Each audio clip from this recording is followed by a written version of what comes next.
Hey, Wendy. Welcome back, everybody, to Just Have the Conversation. This is actually our fourth episode, and we are calling today's episode Just Rip the Band-Aid Off.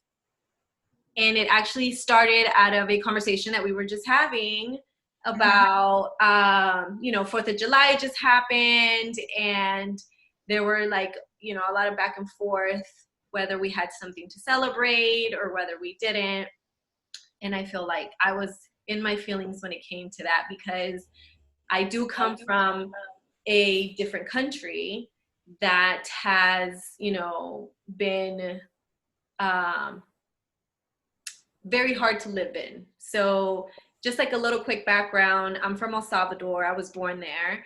And I was there during a period of time where there was war, and it was really hard as a child to, have bombs thrown at your house. And, we had to walk out and there was dead bodies burning. So just like that in my head as an adult now, I was kind of confronted with the feelings because I am upset about how America is being run right now and the things that have been happening for years now when it comes to racism and not respecting everybody.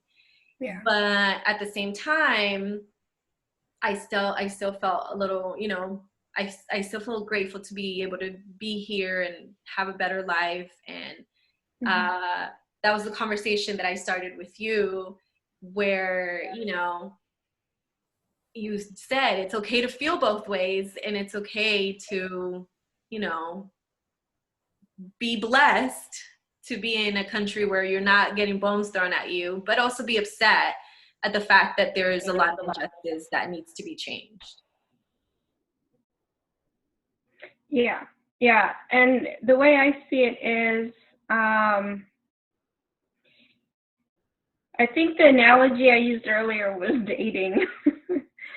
And, you meet a great guy, in my case, you meet a great guy and everything seems perfect and wonderful. And, then you find out that he's, got these skeletons in his closet and, mistreated women.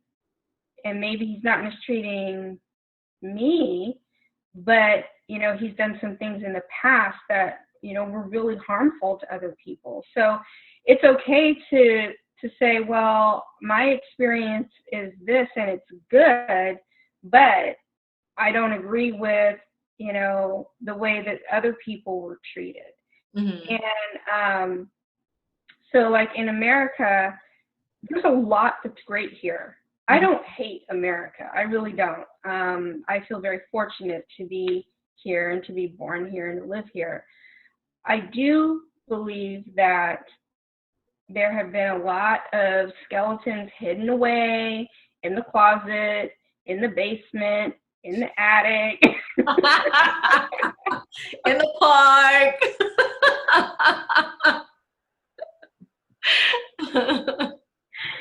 Yeah, and and there's been a lot done to kind of hide the ugliness that is here.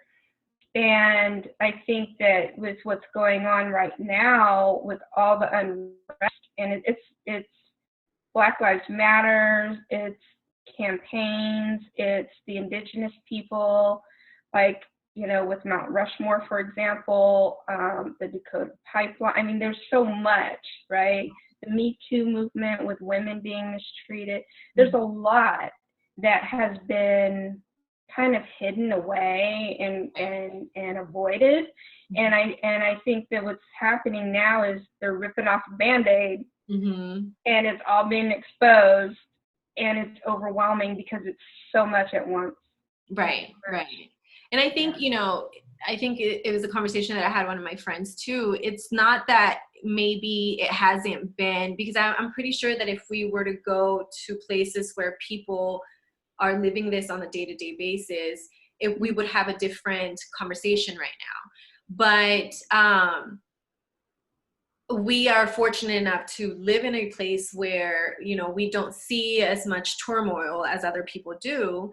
But my brother was like, it's not that it's happening, it just started happening. It's just now everybody has a phone to record. And if the cops don't want to listen, all you have to do is record it, post it on some type of social media.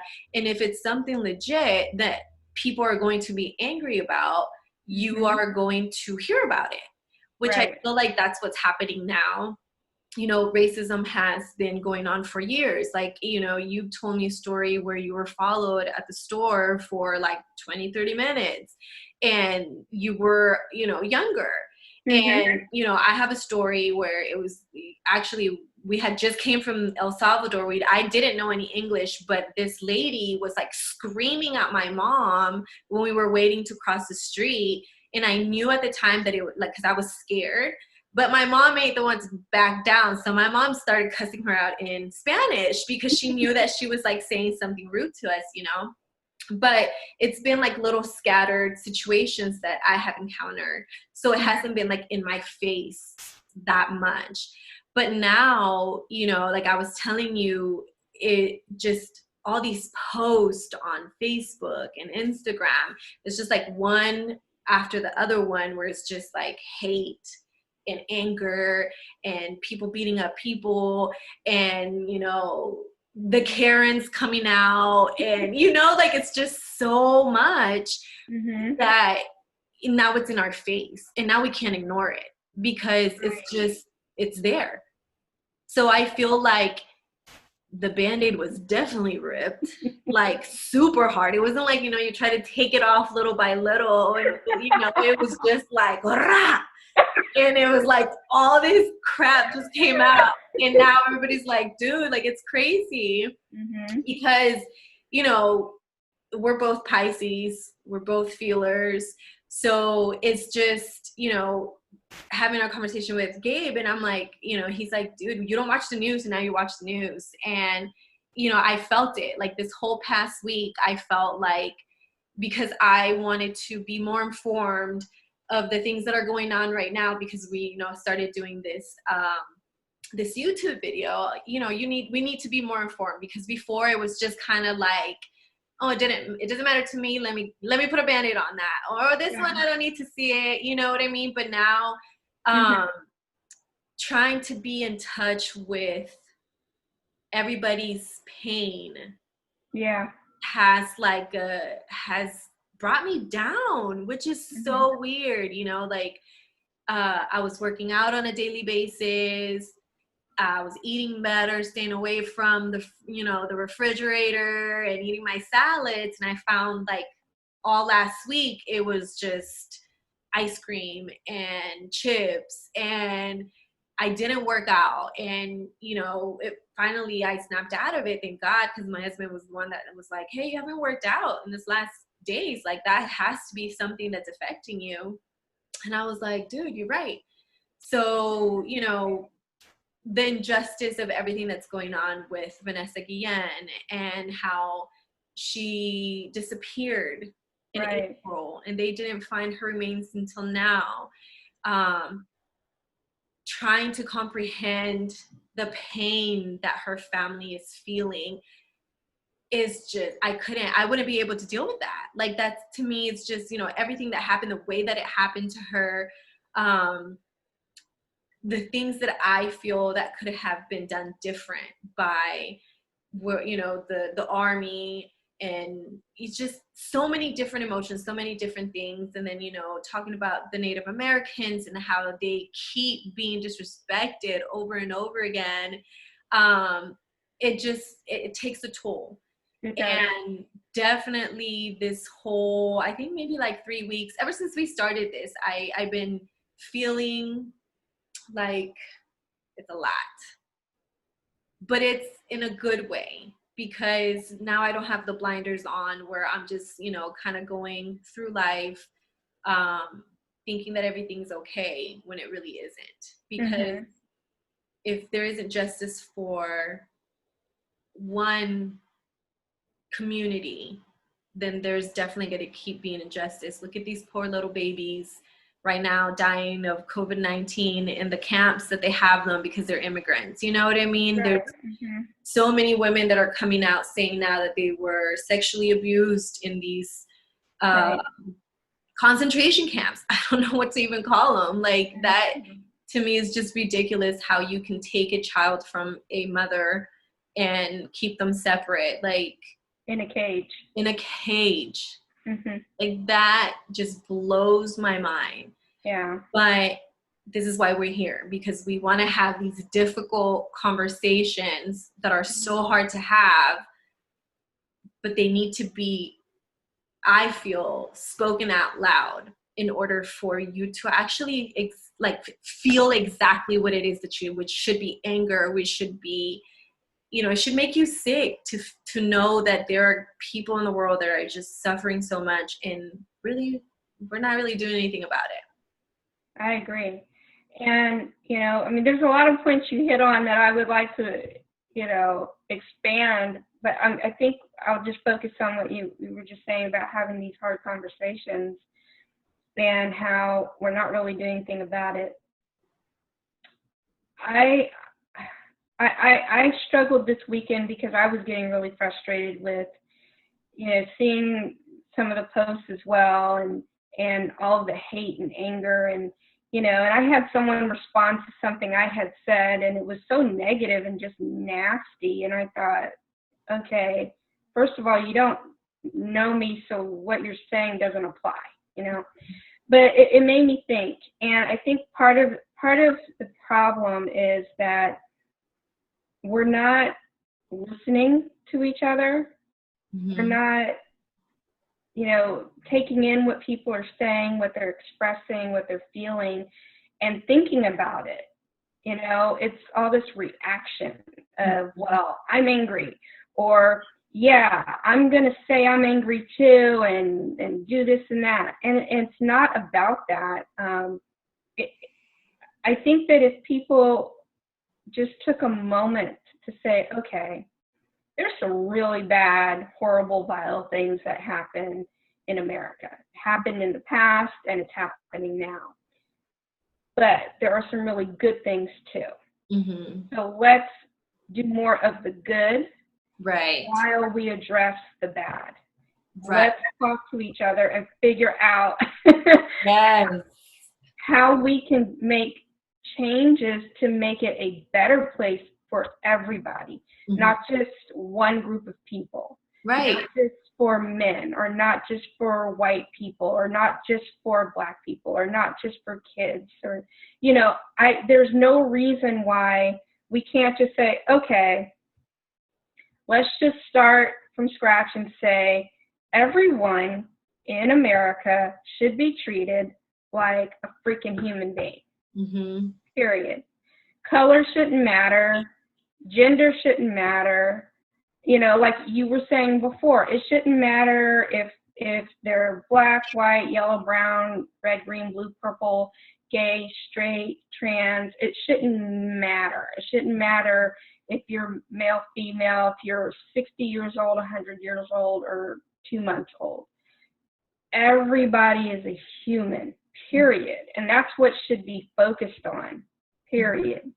So I think that if we just started looking at things that way, then there could be positive change. I really do. And I know some people are thinking, she's, you know, nuts, but that's how I feel.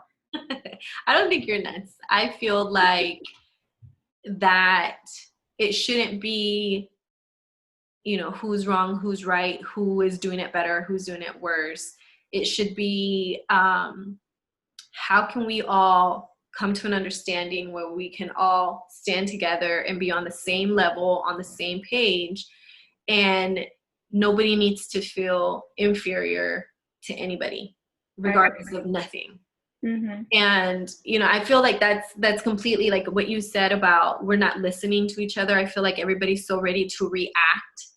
And when you react out of emotion, you react with anger, you know, unless it's something positive. But, you know, if it's something that's making you upset and you react, the first thing that you're going to do is try to prove your point. And then once you start proving your point, the other person reacts to you attacking, and then it just becomes a big old argument.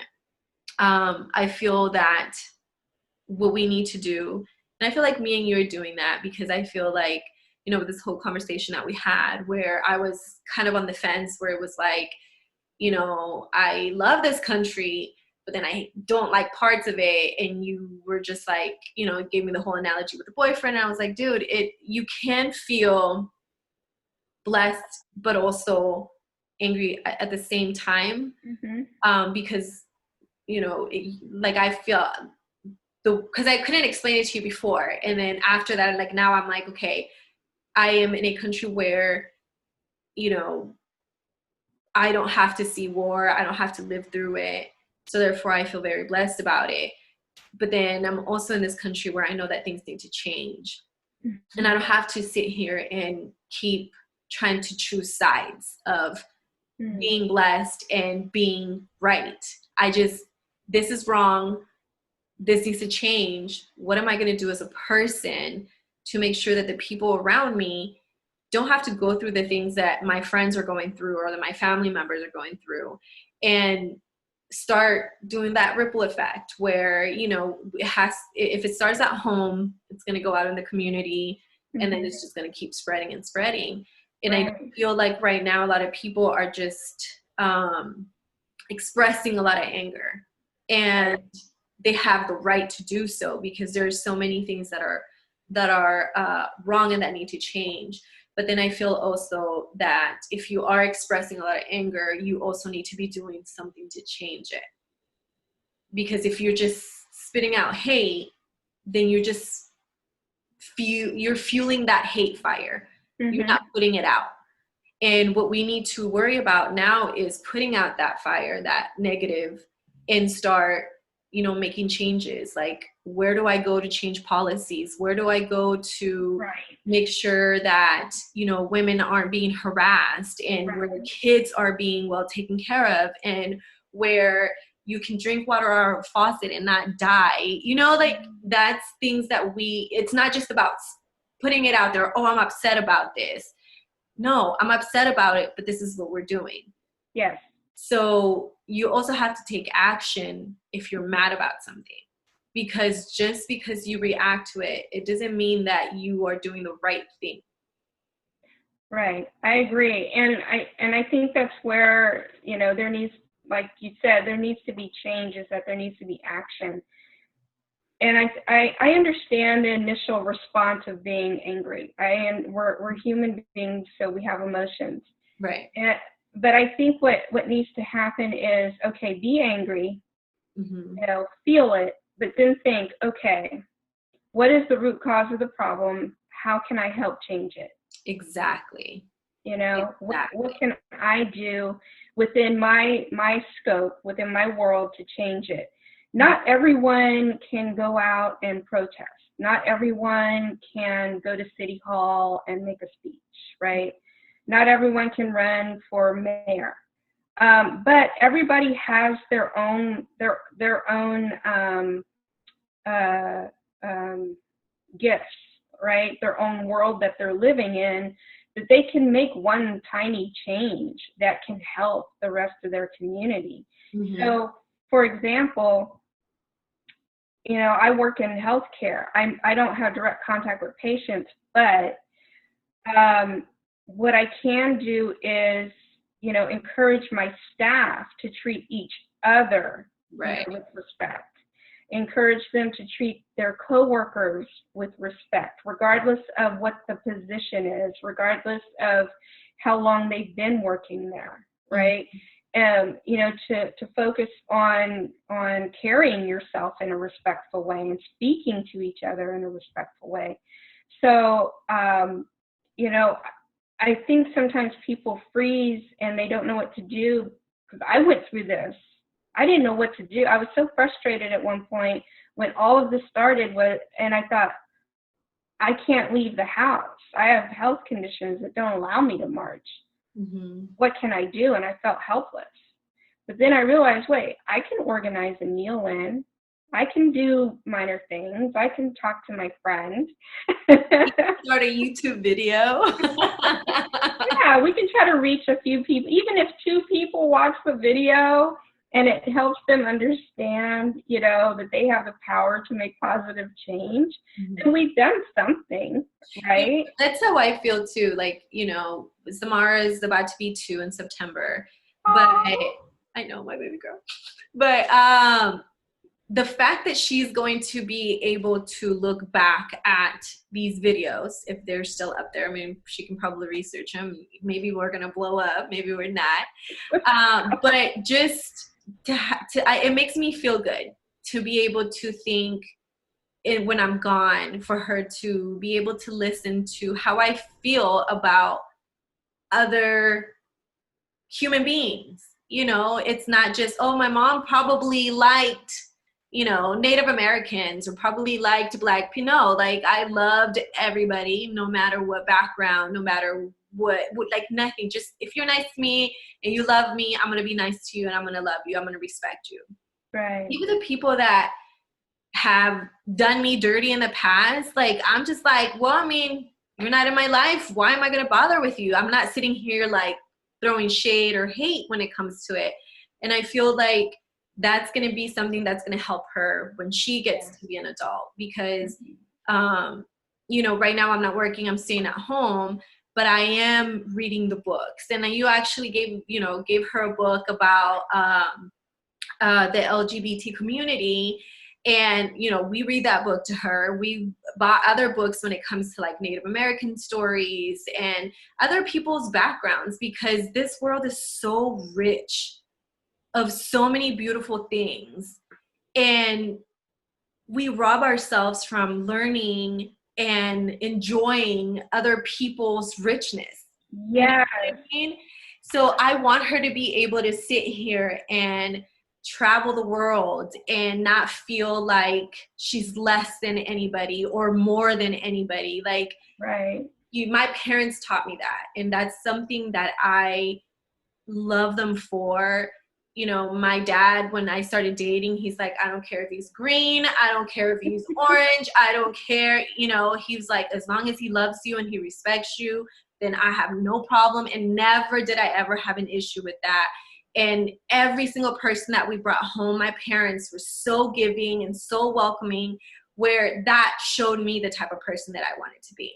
I was never like, oh, you're from, you know, the Middle East. Nah, I'm cool. I was like, well, what do you guys eat over there? You know, like, let me try your food.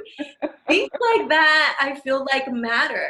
And things like that I feel like we need to focus on. We need to be able to meet somebody new and not start judging.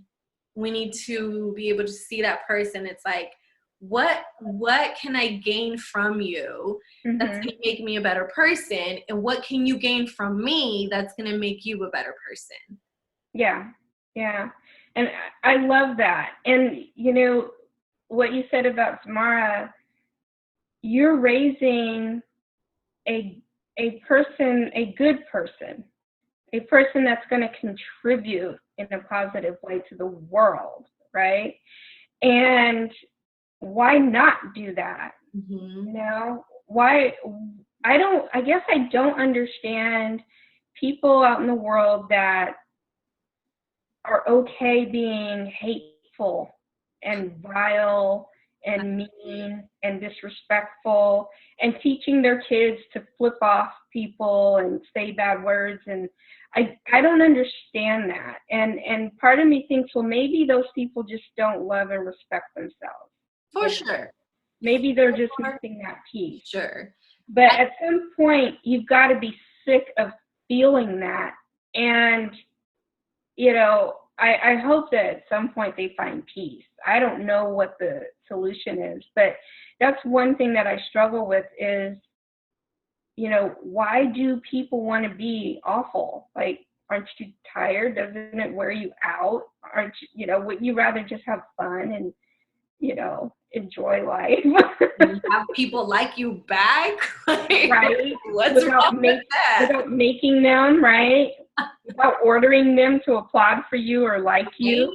Exactly. I think you said it so beautifully. Like, exactly. Like, if you are an angry person and you know that you're so unhappy with life, something needs to change. And I know anybody that has been in that position, like, believe me, like, there's, when I was younger, you get into points where you're like, you're depressed and you're like, this is not where I want to be. What do? Right. You change it. Right. Because you're not going to change your story unless you change what you're doing on a daily basis. Right. So yes. I would like to, like, I mean, I guess it has a lot to do with how they were brought up and how much hate they were fed. Because maybe and things that happen to them. Thing, right? Yeah. But I feel like with everything that's going on, hopefully, I'm hoping and praying that what we get from everything moving forward is that all the hate is coming out of the world. We see that on a daily basis. There's so much anger. There's so much, I want to be right. You guys are wrong. I hope all this crap comes out and then it just, like, not goes away. I don't think it's going to go away, but at least the younger generation can see that how it was done before was not working. And that they are going to be the ones that are going to say never again. Yes. And move forward with a better United States. I hope so too. So I'm hopeful. I am. I really do believe, and there's a lot of, like you said, anger and negativity out there, and as it should be, because this is all surprising to a lot of people. There's a lot of people that didn't know a lot of stuff that was going on, and I'm thinking, well, how could you not? But they didn't. I was one of them. I know, and I understand that now. I do. I understand it now, and so, I had to take a step back and say, okay, not everyone experiences, the same things in life, right? So, but what I really honestly believe that now that a lot of this is coming out in the open, it can be addressed. It can be changed. There are things that can change to prevent it from happening again. And I think that on the other side of all this is going to be a better place, a better way of interacting with each other and treating each other and communicating. And I do think that it's going to get better. It might get a little worse first because we have to get through the end of this year. Yes, hot topics popping up, but we have to get through the election and all of that. But I do believe that overall there are so many good people in the world that want to do good things and that are working towards positive change, that it will be better. I am hopeful. Me too. I also feel that because there's so much mixed cultures now, the minority is not going to be the minority for a long time because everybody's just getting, mixed up, where it's, Latinos are with Asians and Asians are with Black. Just everybody's just being a little mesh all together, like I'm Salvadorian, Gabe's Mexican, just so many different cultures that are loving each other and making mixed babies. That I feel they're like making humans that are multicultural. Exactly. I feel like the future looks bright just because it's not just one race against the other race. Yes. Everything's all mixed now. We're all going to be on the team. All the way. So I am very hopeful. I'm very happy we had this conversation. I think it was a very hard conversation for me to start just because I was so in the fence. But talking to a friend makes you realize that you can feel a certain way and still have that valid feeling.